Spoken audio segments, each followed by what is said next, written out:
Welcome, folks, here on Big Blue View's YouTube channel. Joe DeLeone here with Chris Pflum, and we are reacting to the news. The New York Giants have fired head coach Joe Judge after 2 seasons.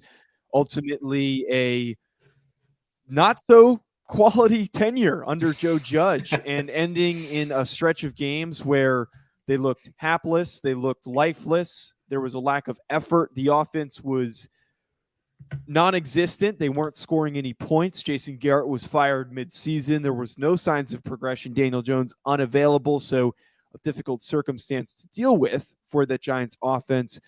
But a lot of questionable decision-making, a lot of questionable responses in press conferences, and then ultimately it ends with a in-division loss and a play, multiple plays, in a situation where they chose to go with a quarterback sneak. It almost seems like that was the ultimate killer for Joe Judge. And Chris, we're here to talk about this. We're going to react, share our thoughts. Anyone who does have any thoughts on this and wants to drop a comment in the chat will definitely share any thoughts or any questions or anything along those lines. But Chris, this is pretty crazy that we're getting thrown this at the end of the day on Tuesday on the East Coast, completely out of nowhere, separate from the other firings. It's almost as if the Giants said, we're going to wait until everyone talks about all the other head coach openings, and we're going to create our own buzz and have our own massive storyline. So everyone's talking about it at the same time. It is a frenzy on social media right now with that news of Joe Judge being fired. Yeah, it is absolutely insane. It is also so very, very Giants to make an announcement like this at 5:30 on a Tuesday when nobody is expecting it. I don't know what took them so long to make the decision. Maybe it was seeing that Brian Daboll is all of a sudden starting to get head coaching interview requests. Eric Bieniemy's getting a few requests. Maybe they heard from some of the guys they want to interview that they're not going to interview if they have to keep Joe Judge. One thing I did see is John Mara said that whoever their new general manager will be will lead the head coaching search, which is actually a pretty massive change from the way the Giants have done business in the past. In the past, the head coach was always an ownership decision. It was the Maras who interviewed and hired Tom Coughlin. It was John Mara's decision to hire, or rather promote, Ben McAdoo and also Pat Shurmur. And then it was, again, Joe Judge. It was always the ownership's decision. And they really wanted to have that kind of two-pronged power structure where the head coach was responsible for the player side of things, the on-field side of things, and then the GM was responsible for the front office, behind the scenes type things. And the hope was that they would work together, but we just saw that never really happened. There were power struggles, there were breakdowns in communication, and it just didn't work. It led to an absolute mess, and now the Giants just have to hit hard reset. They have to hit the red button. Yeah, and honestly, Chris, the thing that ends up being so surprising here is that we're getting this total 180 in philosophy. And over the course of, I think, what was probably like the month of December and the last 2 weeks that were in January, you saw everybody commenting and sharing that the thought that things need to be done differently this offseason, and with restructuring this organization, it can't be the same thought process and the same approach that has held back this franchise over the past decade since the last Super Bowl that they won. And everybody's talking about how, you need to come in. This is the thoughts that I definitely was in agreement with, is that you need to start from scratch with a new head coach, a new general manager. You need to bring in a general manager and allow him to make the decision on a guy that he thinks can lead a team that he builds from the ground up, and restructure the roster and have guys that are working together instead of what we've gotten in the past. Like you were talking about, the Mara family having such a influential role in the decision making on those various roles. And you saw it as far as Jason Garrett being hired as the offensive coordinator under Joe Judge. And we know for a fact that that was not a decision that Joe Judge was pushing for. He probably was not going to hire Jason Garrett. That was the Maras stepping in and doing that. But instead, they're finally taking a hands-off approach, which is something that is refreshing to see, that we're actually going to be put through a process where a general manager can be selected and then brought in with a head coach that he knows is going to share the same vision. It is hard to get two people from two different paths to come together, and that is ultimately going to lead to a lot of philosophical friction. And the other thing too, Chris, if I'm correct, I thought I saw on Twitter that Ernie Accorsi is not going to have a hand in the general manager search, which Ernie Accorsi has done some great things for this franchise, but it is probably for the best after what we got from Dave Gettleman, that you need a different guy to lead that search. Yeah. And besides, who is Ernie Accorsi going to suggest? I mean, he suggested Gettleman to the Panthers and then suggested Gettleman to the Giants. So he can't suggest Gettleman again. So, oh, by the way, this guy you just retired, you should hire him again. Yeah, that's just not going to happen.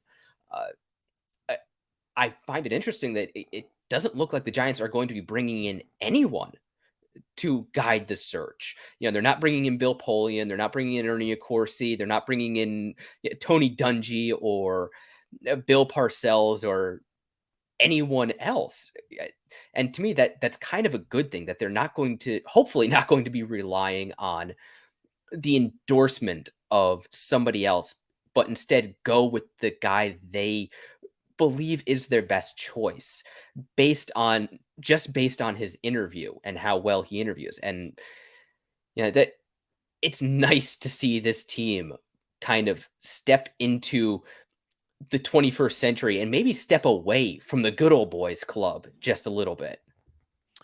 Yeah, and hopefully there are some decisions to look a little bit not so much outside the box, because that probably might not net the right results. You want somebody with a proven track record, somebody who has the right people backing him. But the point that you make is that it can't be a retread. I don't think for general manager specifically, that should not be a retread. The last retread that we got was Dave Gettleman, and we perfectly see how that turned out. It was looking pretty rough towards the end of his time with the Panthers, and then ends up carrying that over into his time with the Giants. But conversely, I think, Chris, I'm curious to get your thoughts on this. I almost think that it might benefit the Giants in considering the level of quality of the organization, that they would be able to attract a former head coach. It might benefit them to go after somebody who has experience, even if it was at the interim level, being a head coach. So a Doug Peterson, a Brian Flores.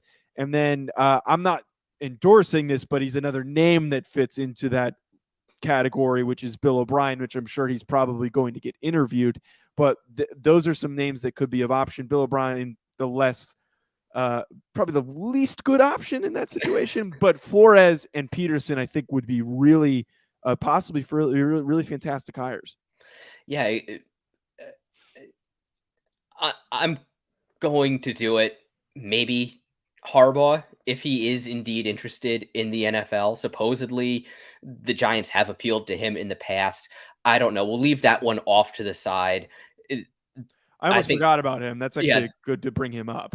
That would certainly, I think, have that would certainly make a whole other frenzy on social media for us to deal with if his name gets brought up with any kind of seriousness with regards to the Giants job opening.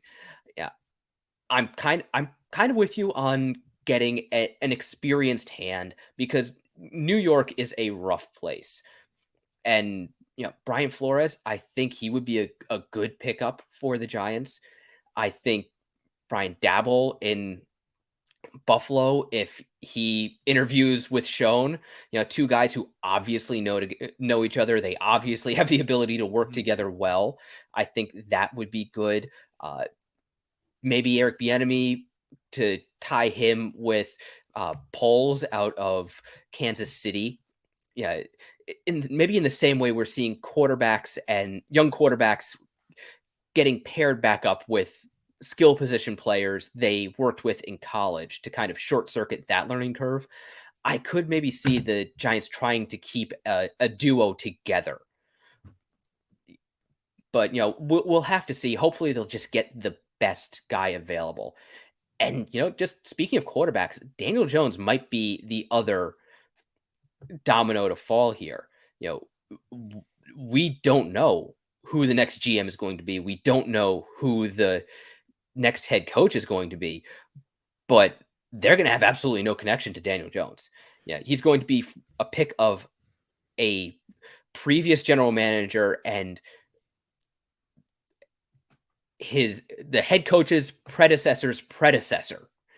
So, things could get pretty exciting around New York. Yeah, I think that's certainly the last piece that comes into play here is what happens with Daniel Jones, who had a really promising start to his career. Last 2 seasons have been injury-filled and mistake-prone and have not even statistically come anywhere close to what he did in that first season. I honestly think that there is probably not going to be a chance that Daniel Jones is going to continue as the team's quarterback. I would argue that bringing in an entirely new regime is going to pave the way for a team that wants to start from scratch, not to mention a team that is in salary cap hell and that will probably try to offload as much money as possible in the first year of the new GM and head coaching, that first season. But it's unlikely that 2 new people are going to come in and say, we want to continue developing this guy. But the question there is, do they try to pursue somebody else or and maybe do like a bridge type guy? Do they leave Daniel Jones to be the bridge guy for 1 year? The thing that certainly complicates that situation is the lack of quality quarterback talent in the 2022 NFL draft class. That is probably going to be the one thing that is going to hover over whoever the new general manager is. But I would argue that there is going to be a very difficult path for Daniel Jones to return. Yeah, I think Jones might just have to interview to keep his job. And, I think it's possible we could see the Giants pick somebody like Kenny Pickett at the top of the draft. He is probably the best quarterback of the bunch. He does have traits that remind of Joe Burrow, which, that I don't think he's as good as Joe Burrow. Burrow just has this uncanny ability to make things that should be really, really tough look easy. I don't quite see that with Kenny Pickett. And that's probably something we should be talking to Mark Schofield about anyway. Like I said, I think things are going to get very interesting. Things got a lot less sure than they were an hour ago. I don't know what the Giants are going to look like next year. I don't know if Daniel Jones is going to be there. Maybe the Giants just move on from him to get picks. If they do think, or if other teams think that Jones is a better option than the quarterbacks in this draft, and the Giants want to bring in their own guy, maybe they start trying to position themselves for 2023. Maybe the Giants wind up trading Saquon Barkley, in the hopes that he doesn't have another bad season and lose all value whatsoever, or wind up in a place where they have to try to pay him and sink $100 million into the running back position. That's actually a really good point that I think you add in there too. I would actually, now that I'm thinking about it, I would argue Saquon Barkley's future is far more uncertain than Daniel Jones is at the moment, because if I'm correct, Daniel Jones has a 4th year on his contract, and then that decision to pick up his 5th year option, which is probably not going to happen. It's probably going to be Mitch Trubisky type situation where they won't end up bringing him back if that does happen. But Saquon, we're in the situation where it might be ideal for the new general manager to get rid of him and to send him to a team that is looking for some serious juice to the running back position, or just adding an explosive offensive weapon. And you're probably not going to get a high first round pick for him, especially the fact that there's the chance that Christian McCaffrey is going to be on the market, which has been rumored. But Saquon Barkley might not be back, considering what might potentially be owed to him if he tries to renegotiate a new contract.